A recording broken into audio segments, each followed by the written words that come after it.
దేశ రాజకీయాల్లో చంద్రబాబు నాయుడు పోషించిన పాత్ర దేశ చరిత్రలో ముఖ్య అధ్యాయమని రాజ్యసభ సభ్యులు సానా సతీష్ బాబు కార్యాలయ ఇన్ఛార్జ్ మేక లక్ష్మణమూర్తి తెలిపారు. ఉమ్మడి ఆంధ్రప్రదేశ్ రాష్ట్రానికి సెప్టెంబర్ 1న నారా చంద్రబాబు నాయుడు ముఖ్యమంత్రిగా తొలిసారి ప్రమాణ స్వీకారం చేసి 30 సంవత్సరాలు పూర్తయిన సందర్భంగా కాకినాడ రూరల్ మండలం వలసపాకల గ్రామంలో గల ఆశ్రయ వృద్ధుల ఆశ్రమంలో వాకలపూడి మాజీ సర్పంచ్ గుంజాల శ్రీనివాసరావు ఆధ్వర్యంలో రాజ్యసభ సభ్యులు సానా సతీష్ బాబు ఆదేశాల మేరకు కార్యాలయం ఇన్ఛార్జ్ మేక లక్ష్మణమూర్తి నేతృత్వంలో కార్యాలయ సిబ్బంది ఆశ్రయ వృద్ధుల ఆశ్రమంకు గ్యాస్ స్టవ్ను అందజేశారు. ఈ సందర్భంగా కార్యాలయ ఇన్ఛార్జ్ మేక లక్ష్మణమూర్తి మాట్లాడుతూ ఉమ్మడి ఆంధ్రప్రదేశ్ రాష్ట్ర ముఖ్యమంత్రిగా నారా చంద్రబాబు నాయుడు ప్రమాణ స్వీకారం చేసి నేటికి 30 ఏళ్లు పూర్తయిందని, నవ్యాంధ్రులకు ముఖ్యమంత్రిగా చంద్రబాబు ప్రజలకు కొత్త తరహా పాలన పరిచయం చేశారని అన్నారు.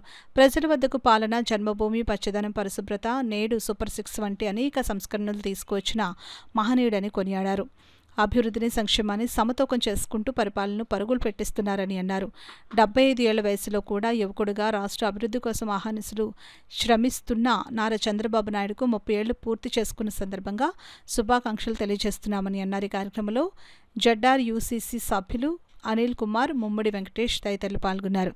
ఆంధ్రప్రదేశ్ ముఖ్యమంత్రి వర్యులు శ్రీ నారా చంద్రబాబు నాయుడు గారు ముఖ్యమంత్రిగా ప్రమాణ స్వీకారం చేసి నేటికి 30 సంవత్సరాలు, అంటే ఆయన మొట్టమొదటిసారి ముఖ్యమంత్రి అయిన తర్వాత నుంచి ఇప్పుడు పెట్టుకుంటే 30 సంవత్సరాలు అయింది ముఖ్యమంత్రిగా మొదటిసారి ప్రమాణ స్వీకారం చేసి ఆ సందర్భాన్ని పురస్కరించుకుని ఈరోజు ఈ వృద్ధాశ్రమికి అవసరమైన గ్యాస్ స్టవ్ని మనం సానా సతీష్ బాబు గారు తరఫున అందించడానికి కృషి చేయడం జరిగింది.